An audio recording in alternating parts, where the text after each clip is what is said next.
कि एक चुटकी सिंदूर की कीमत क्या जाने बाबर की औलादे। एक चुटकी सिंदूर हमें लव जिहाद से बचाती है, एक चुटकी सिंदूर बुरखे से बचाती है, एक चुटकी सिंदूर हमें हलाला से बचाती है, एक चुटकी सिंदूर हमें किसी भी तरह के टेररिस्ट अटैक से बचाती है। फैशन की दुनिया काली तो नहीं है। जो मोलेस्टेशन के आरोप लगते हैं वो गलत है कि फैशन के अंदर मोलेस्टेशन है। कि अगर लड़की ने हिजाब नहीं पहना है तो उसके अगेंस्ट अगर कोई बलात्कार की स्थिति हो तो उसकी गलती है। बहुत ही सिंपली वो हमारी पैंट उतार कर हमारे को चेक करा गया कि हम हिंदू हैं या नहीं हैं। उन लोगों ने कहा कि भाई ये जो है एक सरकार का प्रोपोगेंडा है और केवल हिंदुस्तान में हिंदू और मुस्लिम को बांटने की एक कोशिश की जा रही है। आप अभी राफेल के सामने आप मिर्ची नींबू लगाकर आप उड़ा रहे हैं। आप बोल रहे हैं कि भाई भारत कुछ नहीं कर सकता है। आप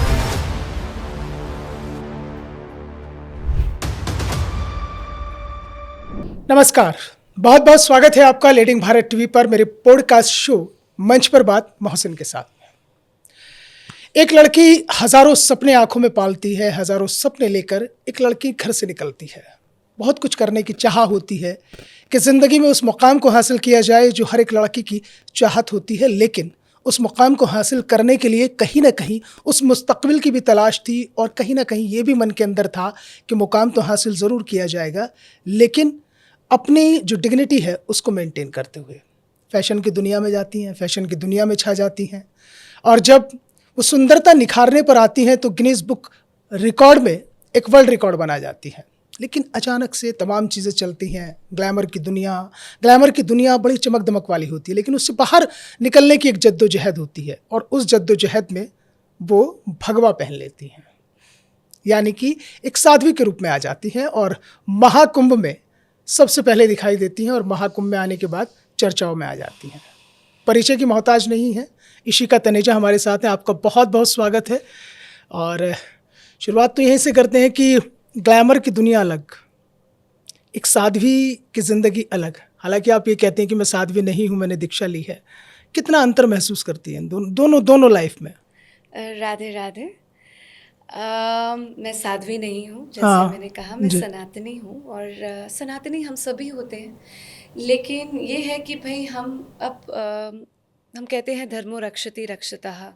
देखिए, हम अपने धर्म की रक्षा तो नहीं कर सकते, मैं उतनी बड़ी नहीं हूँ, पर उसकी सेवा भाव से जुड़ सकती हूँ। और मुझे लगता है अब समय आ चुका है कि अब हमें जुड़ने की आवश्यकता है और हमें साथ में बोलने की आवश्यकता है। और जितनी भी स्पेशली लड़कियां हैं, जितनी भी देवियां हैं हमारे यहाँ पे जो एजुकेटेड है, जिनमें क्षमता है, जिनमें स्किल सेट्स हैं, जिनके पास फाइनेंशियल अपब्रिंगिंग और बैकिंग भी है, वो एटलीस्ट सामने आए और साथ में जुड़ना शुरू करूँ। तो मुझे लगा वो ही सबसे बड़ा रीज़न रहा कि मैं एज अ सनातनी सामने आऊँ। और आपने पूछा कि कितना ज़्यादा फ़र्क देखने को मिलता है। देखिए, यहाँ पे सुकून है। यहाँ पे मुझे लगता है कि मैं अब इसको बोलती हूँ कि मेरी घर वापसी है। अच्छा। तो उससे पहले भटक गई थी क्या? ऑफ कोर्स हम लोग भटकते ही हैं और उसके लिए बहुत ही सोचा समझा षड्यंत्र रचा जाता है। अच्छा। जिसके लिए मैं एजुकेशन सिस्टम को ब्लेम करती हूँ, जिसके लिए हम अपने पूरे पॉलिटिकल सिस्टम को ब्लेम करती हूँ। जो हमारे कॉन्स्टिट्यूशन में ऐसे बहुत सारी चीज़ें हैं, बहुत सारे राइट्स हैं जो हिंदुओं को, सनातनियों को नहीं मिलते हैं, और वो बहुत ही सोचे समझे स्ट्रैटेजीज हैं। कौन रचता है इशिका ये षड्यंत्र? आपने बहुत बड़ी बात कही कि एक षड्यंत्र रचा जाता है, लोग भटक जाते हैं, जैसे आप कह रही हैं कि घर वापसी हुई है आपकी। जी। मुझे मेरी घर वापसी इसलिए लगती है कि देखिए, हम इतना वेस्टर्न कल्चर में ढल जाते हैं कि हम यही भूल जाते हैं कि हमारे रूट्स क्या हैं, हमारे लोग कौन हैं और क्या हमारी एक्चुअल में हिस्ट्री रही है लाइफ में। और उससे ना जुड़कर उसका बहुत बड़ा रीज़न जो मैंने आपको बोला कि बहुत ही सोची समझी स्ट्रैटेजी इसलिए है कि हमारे सोच कर कि राइट टू एजुकेशन एक्ट में ऐसे ऐसे चीज़ें लागू करी गई हैं कि हमारे गुरुकुल सामने ना आए, उनको कोई सब्सिडीज़ ना मिले, बल्कि उनके ऊपर 25% उसके ऊपर चीज़ें बढ़ा दी जाएं। उसके अलावा बाकी जितने भी एजुकेशन सिस्टम्स हैं बाकी रिलीजन्स के, उनको सब्सिडीज़ दी जाती है, उनको बढ़ाया जाता है। हमारे जितने पैसे होते हैं सनातनियों के वो गवर्नमेंट ले जाती है, ये कह के लिया गया हमसे कि हम सशक्त नहीं हैं, हम अपने पैसे खुद रख पाएँ। और बाकी सारे रिलीजन्स को पैसे दिए जाते हैं, सब्सिडीज़ दिए जाती है, वही जो हमारे पैसों से चढ़ी उसको टैक्स सिस्टम में, सब्सिडी सिस्टम में दे दिया जाता है। दूसरा, अब आप हमारी एजुकेशन सिस्टम में देख लीजिए जो अभी बहुत सुंदर बदलाव आया है। हम मुगलों के बारे में पढ़ते हैं, ऐसे ऐसे जेनोसाइड्स उन्होंने रचे हैं जो हिटलर से भी ज़्यादा आक्रोशित हैं, पर फिर भी हम उनके बारे में बच्चे बच्चे को पढ़ा रहे हैं। अभी हम देखते हैं रोड्स उनके नाम पे, हम अपने बच्चों को क्या पढ़ाएंगे कि बाबर का क्यों रोड है या औरंगज़ेब की रोड क्यों है, जिन्होंने हमारे पे इतना बुरा हाल हमारे साथ करा। और हम अपने सिख गुरु हैं उनके बारे में नहीं पढ़ाते, हम अपने जो हिस्ट्री में इतने सुंदर सुंदर जिन लोगों ने एक्चुअली में हमारे भारत के हित के लिए काम करा, हम उनके बारे में नहीं पढ़ाते। तो ये बहुत स्ट्रैटेजिकली करा गया है। तो आपको ये लगता है कि इशिका भी कहीं ये सब चीज़ें नहीं पढ़ पाई और इसलिए आप जो है ग्लैमर की दुनिया में चली गई थी? उस वक्त वो भटकाव कैसे आया था? देखिए, ये आपको था कि नहीं फैशन की दुनिया में जाना है, ग्लैमराइज होना है? जी, तो मुझे लगता है कि जो आप ग्लैमर का आपका विषय है, ये तो है कि मैं सनातन से कैसे हम लोग नहीं जुड़े हुए, उसको मैं कहती हूँ मेरी घर वापसी है। अब रही बात ग्लैमर की, तो ग्लैमर हमें जिस तरह से परोसा जाता है उसके भी बड़े सारे तरीके हैं, चाहे वो एंटरटेनमेंट इंडस्ट्री से हो, चाहे म्यूजिक इंडस्ट्री से हो। बहुत बारी उन चीज़ों आपने एक नहीं ना, आपने 2-2 3-3 कंपटीशन लड़े हैं, वर्ल्ड लेवल पे भी आप गई हैं जी, ठीक है, मिस इंडिया लेवल पे आप गई, आप मिस वर्ल्ड टूरिज्म वाले उसमें भी गई प्लेटफॉर्म पे। तो मैं ये जानना चाह रहा हूँ कि वो एक भटकाव कैसे आ गया था इशिका के अंदर? वो भटकाव नहीं है, वो मेरी जर्नी है। अच्छा। मैं उसको बोलती हूँ, जैसे मैंने Guinness book of world record बनाया, मुझे उसके बाद फिर मैंने निर्भया को डेडिकेट करा। 26 जनवरी को फिर 100 विमेन अचीवर्स में भी हमें बुलाया गया। अभी इंडिया एक्सीलेंस अवार्ड मिला भारत मंडपम पे, जो भी है, चाहे वो मिस वर्ल्ड टूरिज्म इंडिया हो गया या जितनी भी चीज़ें होती गई। देखिए, एक आपको तलाश होती है, आप अपने आप को खोज रहे होते हैं, और ये हर इंसान के साथ होता है। उससे फ़र्क नहीं पड़ता मैं कौन से रिलीजन से आऊँ, हु एम आई की जर्नी सबकी होती है। तो आपको लगता है आप एक चीज़ अचीव करेंगे तो आपको एक सेटिस्फैक्शन मिलेगा, फिर आप दूसरी तरफ जाते हैं, तीसरे तरफ जाते हैं। जब मैं वो सारी चीज़ें अचीव करती जा रही थी, मेरे को ये दिखाई दिया कि वो कुछ पल की अचीवमेंट्स तो बहुत सुंदर है, लेकिन कुछ पल के लिए है। मैं उससे सेवा क्या कर पा रही हूँ? What is the change that I am bringing in the society? And I realised it's not, I am एक वॉल भर देना पूरी अवार्ड्स से और उसके बारे में बात करना एक बहुत सुंदर लगता है, बहुत अच्छा लगता है, आपको बहुत अचीव्ड फील होता है। पर ये शायद आई वॉज ब्लेस्ड कि मुझे ये बहुत अर्ली रियलाइज़ हो गया कि इन अवार्ड्स का तब तक महत्व नहीं है जब तक कि मैं सोसाइटी को पूरी तरह से कुछ ना दे पाऊँ। क्या फ़ायदा है कि मेरी बहुत सुंदर फैमिली है, मुझे बहुत अच्छा एजुकेशन सिस्टम मिला है, मैं भारत जैसे देश में पैदा हुई हूँ, मेरे कस्टम्स, मैं एक सनातनी हूँ, और उसके बाद भी सब कुछ सशक्त होने के बाद भी अगर मैं सोसाइटी को नहीं दे रही हूँ, तो मुझे लगता है कहीं ना कहीं हम बहुत ज़्यादा लालची हो रहे हैं और हम बहुत ज़्यादा सेल्फिश थॉट है हमारी। फैशन की दुनिया काली तो नहीं है? देखिए, हर दुनिया में हर रंग होता है। हमने सिने पर्दे पर भी देखा कि फैशन की दुनिया को किस तरह से दर्शाया गया। जी, मदर भंडारकर जी ने दर्शाया था, जो मेरे सबसे पहले डायरेक्टर जिनके साथ मेरे को सौभाग्य मिला काम करने का, because he is a family friend and I was again very lucky कि बहुत ज़्यादा ऑडिशनिंग, मुझे लगता है कि it was very part of the destiny. देखिए, हर इंडस्ट्री में हर रंग होता है, चाहे आप पॉलिटिक्स में बोलें, चाहे आप एजुकेशन सिस्टम में बोलें, आप कॉर्पोरेट में बोलें, आप फैशन की दुनिया में बोलें, आप हर जगह सुंदर लोग हैं, बहुत ही बेकार लोग भी हैं, but I feel that it is the way you present yourself. If you have put your foot down, nobody can misuse you, then you have to make your own choices. आपकी choices आपके हाथ में होती हैं, आप क्या ले रहे हैं, आप क्या नहीं ले रहे हैं। और जो मोलेस्टेशन के आरोप लगते हैं वो गलत है कि फैशन के अंदर मोलेस्टेशन है? देखिए, एक है कास्टिंग काउच और एक है मोलेस्टेशन। अगर कोई ज़ोर ज़बरदस्ती करता है तो वो तो बिल्कुल ही निंदनीय है और आपको उसके अगेंस्ट खड़े होना ही चाहिए। बहुत औरतें नहीं खड़ी हो पाती हैं, वो थोड़ा सा सैड है क्योंकि वो हम सोसाइटी में उनको वो स्पेस नहीं देते हैं। रही बात casting couch is a choice. Okay. So if you are doing it, if you are getting involve, that is your choice. करते हैं इंडस्ट्री में ऐसा लोग? देखिए, कौन क्या करता है, मुझे नहीं लगता कि मैं उनके स्पोक्स पर्सन हूँ। मुझे ये लगता है कि हर इंडस्ट्री में आपके पास एक चॉइस होती है, एक महिला के पास चॉइस होती है, एक पुरुष के पास चॉइस होती है। आप उस चॉइसेस को किस तरह से यूटिलाइज करते हैं, ये बिल्कुल आपका अपना निजी मामला है। चलिए, इस जो है अब रुख को मोड़ते हैं, वापस आते हैं अब आपके, क्योंकि ये तो आपकी जर्नी रही और वो तमाम चीज़ें हैं जो इस फैशन इंडस्ट्री से जुड़ी रही। सनातनी परंपरा में आप बिल्कुल रच बस गई हैं। महाकुंभ में भी हमने आपको देखा कि आप किस तरह से लगातार सनातन धर्म का प्रचार प्रसार कर रही हैं, अलग अलग जगहों पर पहुंच रही हैं। तो इस इशिका तनेजा को लोगों का ज़्यादा प्यार मिल रहा है या उस इशिका तनेजा को लोगों का ज़्यादा प्यार मिलता था? बहुत सुंदर क्वेश्चन है ये। देखिए, लोगों का प्यार मुझे, आई वॉज ब्लेस्ड कि दोनों जगह ही बहुत मिला, पर मुझे मेरा प्यार सबसे ज़्यादा यहाँ पे मिल रहा है। I feel at home, I feel I am at the right place. मुझे लगता है कि अब मैं कुछ ऐसा काम कर रही हूँ जिसके लिए मैं बनी हूँ। मुझे लगता है मैं अपने पर्पस से जुड़ रही हूँ। और आई थिंक एक समय के बाद ना आप लोगों का प्यार ढूंढना बंद कर देते हैं, आप वो ढूंढते हैं जिससे आप परमात्मा से मिलते हैं। और ये वो जर्नी है जिसमें मुझे लगता है, देखिए, मैं क्यों साध्वी नहीं बनी जी। मैं अभी भी वही रूल्स अपना रही हूँ, पर वो डिक्लेयर इसलिए नहीं कर रही हूँ क्योंकि मुझे लगता है कि हमें बिल्कुल ही मेडिटेशंस में हमेशा से करती थी, 12-12 घंटे करती हूँ, 7-7 घंटे करती हूँ। सोलर एक्लिप्स होता है तब करती हूँ, लूनर एक्लिप्स होता है, जो स्पेशल डेज होते हैं हमारे, तब करती हूँ। तो वहाँ पे मुझे सुख मिलता है, एक अनुभूति मिलती है, वो जो ब्लिस फैक्टर होता है वो आपको किसी भी तरीके से नहीं मिल सकता। लेकिन मुझे लगता है कि एक हमें साध्वी ना बनकर काम करने की, कार्य करने की आवश्यकता है। विष्णु जी भी यही बोलते हैं कि आप कर्म करिए, फल की इच्छा मत करिए। तो फल की इच्छा नहीं है, प्यार मिल रहा है तो बहुत सुंदर। मुस्लिमों से इतनी नफरत क्यों है इशिका को? देखिए, मुझे किसी वर्ग से नफरत नहीं है।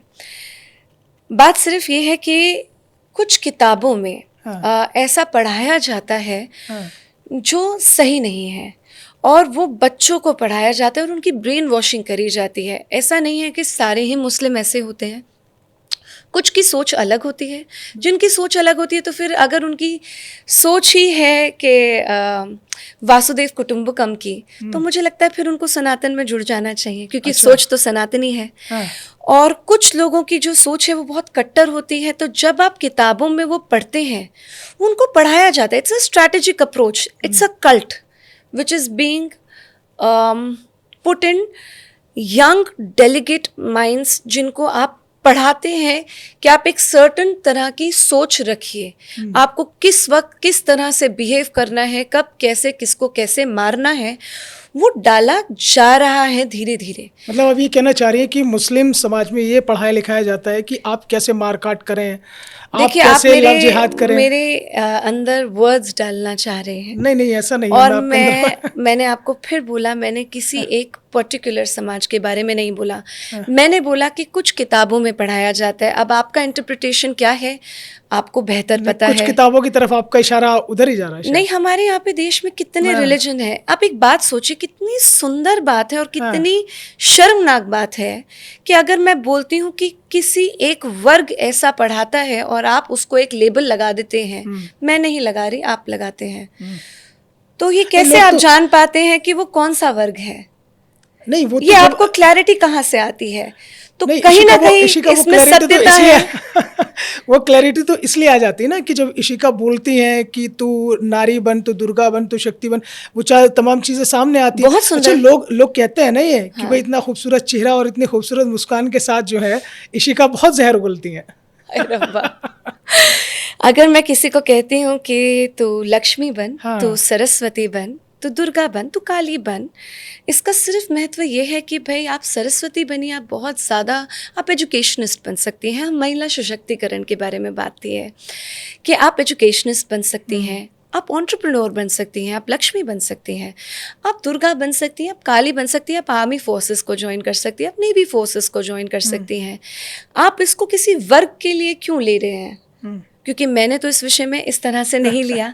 दूसरी चीज़, अगर हम महिला सशक्तिकरण के बारे में बात करें तो इसमें तो बहुत सुंदर बातें सामने आती है कि सनातन एक ऐसा धर्म है जो महिलाओं को आगे लेकर आता है, आपको देवी रूप में देखता है। आज आप देखिए, आज जो अटैक हुआ सिंदूर ऑपरेशन, उसमें जो अनाउंसमेंट करी वो 2 देवियों ने करी, एक दुर्गा और एक काली ने करी।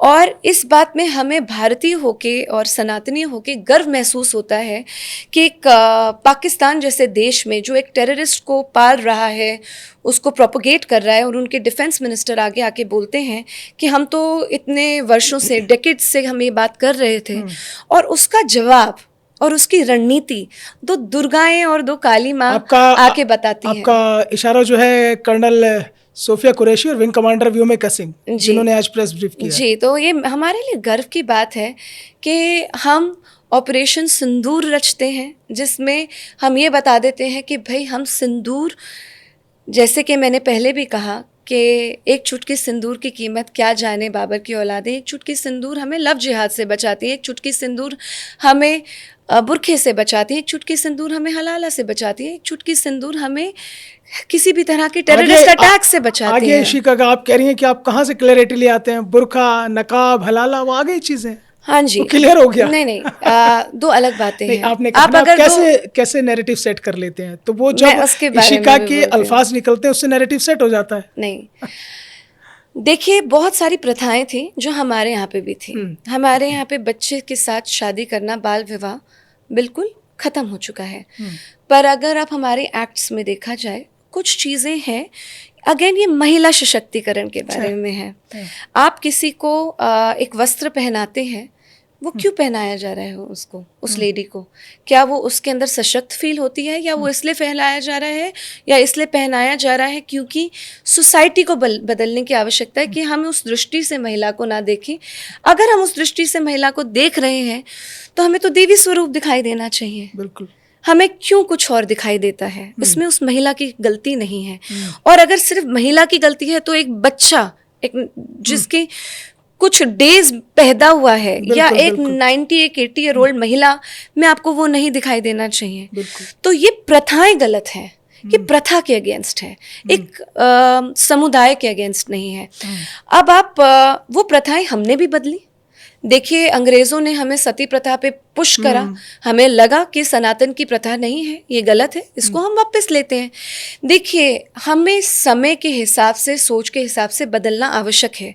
और मुझे ये लगता है कि भाई, अगर कुछ समुदाय हैं जिसमें कुछ गलत प्रथाएं हो रही हैं, एक महिला सशक्तिकरण के लिए आप ऐसे ऐसे रूल्स हैं जो कि अगर लड़की ने हिजाब नहीं पहना है तो उसके अगेंस्ट अगर कोई बलात्कार की स्थिति हो तो उसकी गलती है।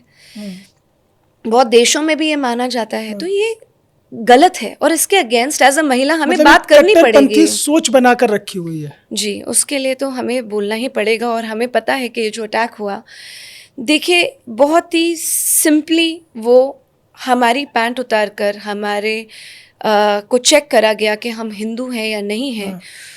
तो देखिए, इस बात को, और ये हर वक्त एक ही समुदाय करता है, और अगर वो बार बार कर रहा है तो उसको कुछ चेंजेस लाने की आवश्यकता है। आप चेंजेस लेकर आइए, आपका स्वागत है। भारत ने हमेशा से आपको सुरक्षित फील कराया है, सब समुदाय साथ में रहते हैं, सुंदर तरीके से रहते हैं, तो आप भी रह सकते हैं। आप थोड़े बदलाव लाइए। हमने भी बदलाव लेकर आए हैं। क्या हमने बलि प्रथा नहीं बंद करी? क्या हमने सती प्रथा बंद करी? हमने बाल विवाह बंद करा? तो आप भी कुछ चेंजेस लेकर आइए। क्या वो चेंजेस बुर्का नहीं होना चाहिए, नकाब नहीं होना चाहिए। उसमें सबसे ज़्यादा इम्पोर्टेंट बातें हैं कि देखिए, बहुत सारी, एक लड़की की आप मल्टीपल शादियां, आप एक लड़की, मतलब मल्टीपल लड़कियों से आप जो शादी करते हैं वो गलत है। आप पॉस्को एक्ट में ऐसे बहुत सारे एक्ट्स हैं। हम सिविल कोर्ट की बात करते हैं, पर क्रिमिनल कोर्ट में ऐसी बहुत सारी प्रथाएं हैं जो एक समुदाय को मिलती हैं, और वो उसका मिसयूज़ करते हैं, जो एक महिला के अगेंस्ट है। और मुझे लगता है कि उसके अंदर भी चेंजेस आने चाहिए। इशिका, आपने पहलगाम आतंकी हमले का जिक्र किया, और उसमें आपने कहा कि, और यही तमाम चीज़ें निकल कर सामने आई, ये वीडियो भी सामने आई कि धर्म पूछ पूछ कर गोली मारी गई, ठीक है, पैंट उतरवाई गई, फिर बताया गया कि आप हिंदू हो कि मुस्लिम हो। इसको लेकर राजनीति भी बहुत तेज़ हुई। जो विपक्षी दल हैं, चाहे वो समाजवादी पार्टी हो, चाहे कांग्रेस पार्टी हो, उन लोगों ने कहा कि भाई ये जो है एक सरकार का प्रोपोगेंडा है और केवल हिंदुस्तान में हिंदू और मुस्लिम को बांटने की एक कोशिश की जा रही है। देखिए, बहुत ज़्यादा क्लियर है आपके सामने, उनके डिफेंस मिनिस्टर ने खुद एग्री करा है कि हम काफ़ी सालों से, डेकेड से हम टेररिस्ट को प्रोपोगेट कर रहे थे और उसके साथ साथ उनको हेल्प भी कर रहे थे और हमें उसकी फंडिंग मिलती थी।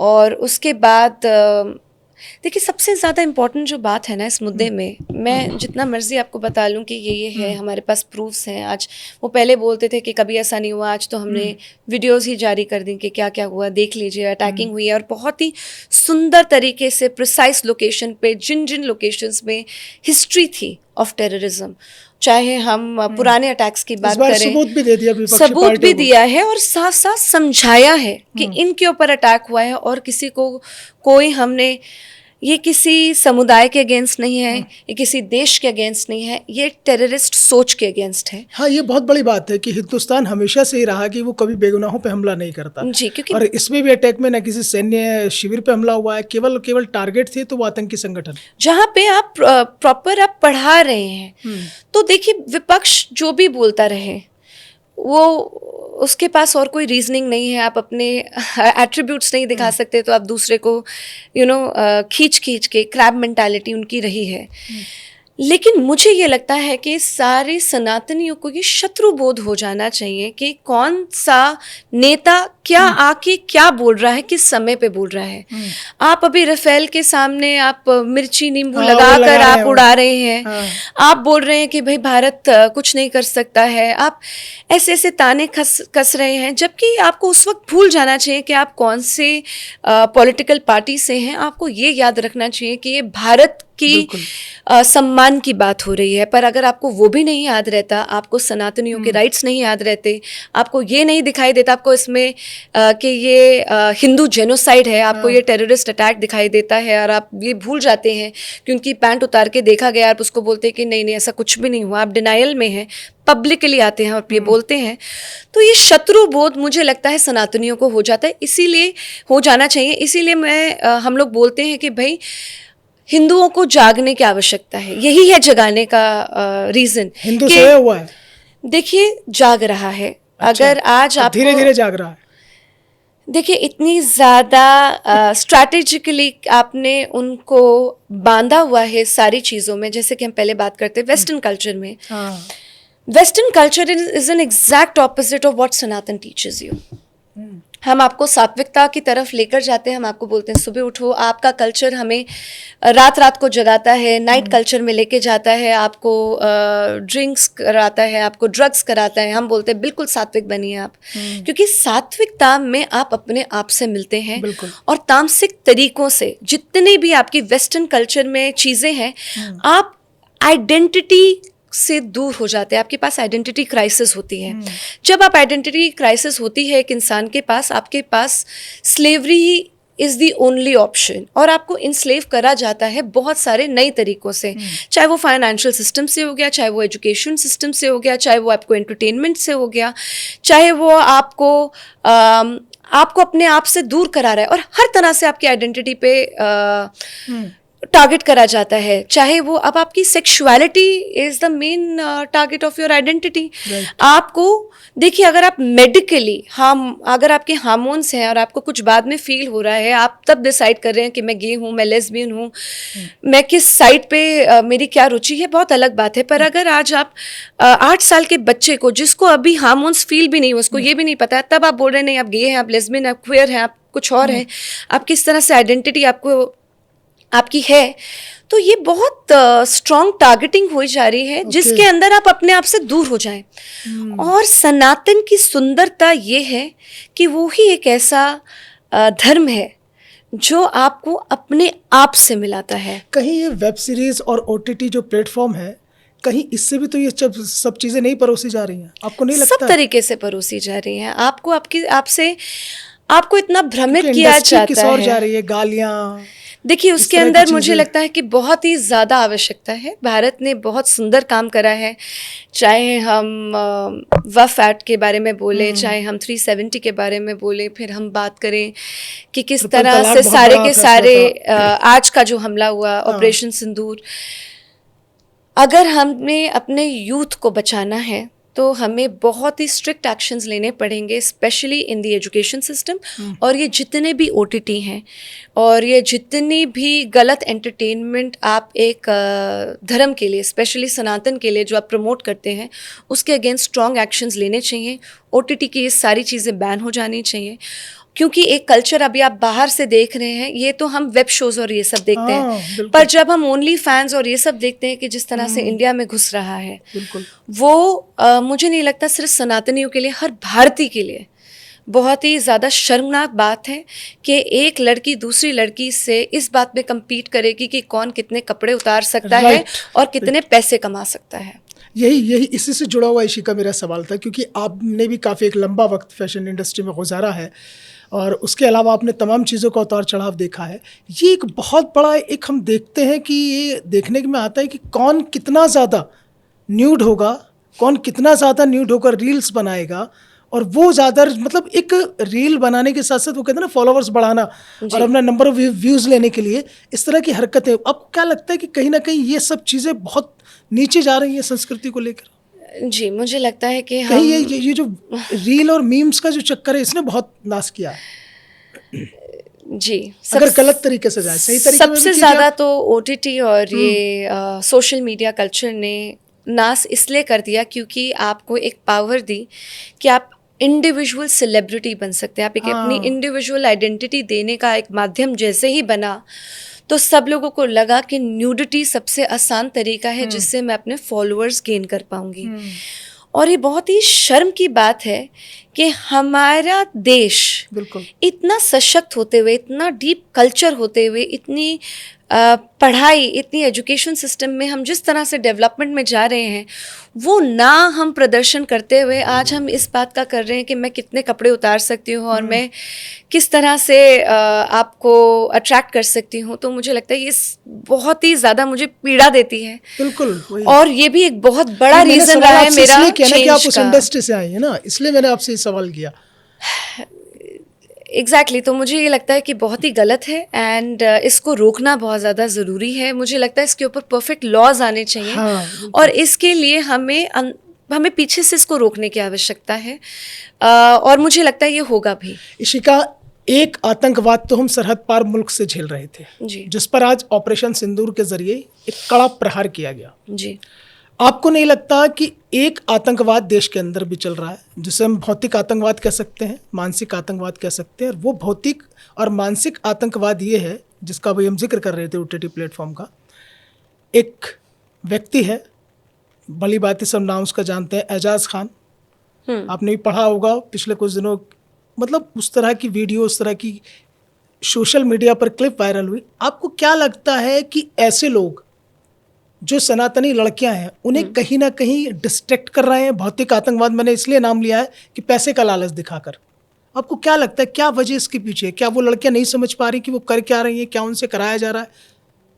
देखिए, मैं किसी भी पर्सन के बारे में नहीं बोलती हूँ, पर लव जिहाद एक ट्रूथ है जिसको हमें अपनाना पड़ेगा और सबको थोड़ा सा सतर्क करना पड़ेगा। आप एक समुदाय को पैसे दिए जाते हैं कि वो कितनी लड़कियों को लेकर आ पाए, उनको कितनों को कन्वर्ट करा पाए, और ये काफ़ी ओपनली हुआ जाता है। आप जबकि उनका कोई वो भी नहीं है, क्लीन शेव सुंदर सुंदर लड़के, उनको बाइक दी जाती है कि आप इस बाइक के सामने, मतलब एक बहुत ही अट्रैक्टिव बाइक ली जाती है, उनको एक बजटिंग दी जाती है कि आप एक लड़की को फंसाइए, आप उसको ये गिफ्ट्स दीजिए। उसके बाद बहुत ही स्ट्रैटेजिकली उस जैसी वो लड़की को फंसाया जाता है, कुछ ना कुछ ऐसा निकाल लिया जाता है जिससे उसको ब्लैकमेल कराया जाए। उसके बाद ब्लैकमेल कर करके उसके बाकी दोस्तों को भी फंसाया जाता है। जब मैं बैठती हूँ ऐसी फैमिलीज़ के साथ, वो इतना डरे हुए होते हैं क्योंकि वो बहुत ही स्ट्रैटेजिकली उन फैमिलीज़ को टारगेट करते हैं जिसके अंदर 3-3 बहनें हैं। वो कहती हैं कि एक लड़की चली गई, अब मैं बाकी 2 का क्या करूं। मैं कुछ बोलूंगी तो ये इसको भी उठा के ले जाएंगे। आधे से ज़्यादा लोग इसलिए नहीं सामने आते कि हम सोसाइटी में बोलें क्या कि वो क्या कर गए। एंड इतनी सैड स्टोरीज हैं। वो जाती हैं, उनका ओम जलाया जाता है, उनको बंद कर दिया जाता है, उसके बाद और उनकी शादियां हुई होती हैं। अच्छा। और मतलब इतना सैड है कि उसके बाद लड़कियां सामने नहीं आना चाहती, वो प्रेफर करती हैं हम सुसाइड कमिट कर लें। देखिए कहीं ना कहीं गलती हमारी भी है एज अ सोसाइटी कि हमें उन लड़कियों को इजाज़त देनी पड़ेगी कि भाई अगर आप भटक गए तो हम आपको वापस लेने के लिए तैयार हैं।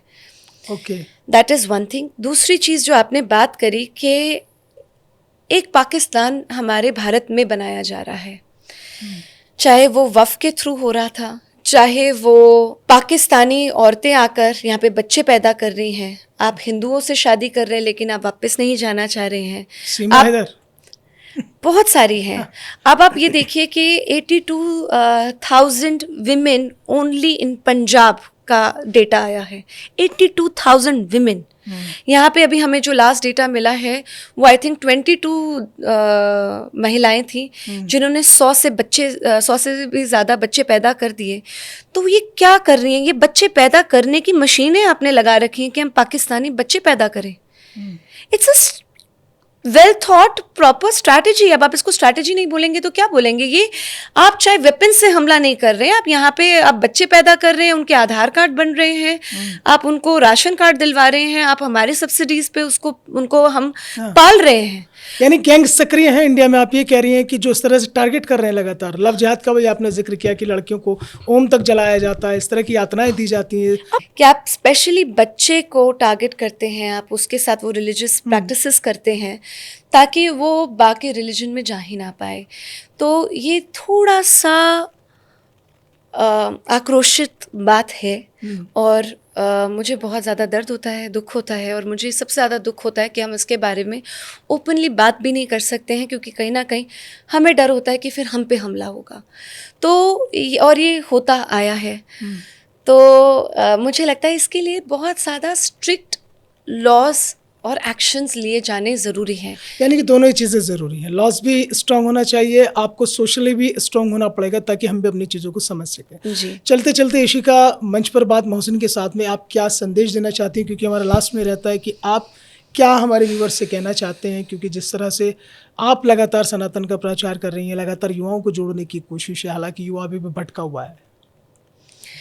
जी, मुझे लगता है कि हम सबसे पहले साथ में हमें जुड़ने की आवश्यकता है। ये स्पेशली मैं सारे सनातनियों को ये कहूँगी कि आप हर ट्यूसडे एक हनुमान चालीसा के लिए 7 बजे इकट्ठा होना शुरू करिए। अपने हर जो भी आपके पास में मंदिर हैं, आप अपने कल्चर को प्रमोट करिए, बात शुरू करिए, क्योंकि मुझे लगता है बहुत ज़्यादा आवश्यक है कि हम अपने बच्चों को अपने कल्चर में ढालने की कोशिश करें।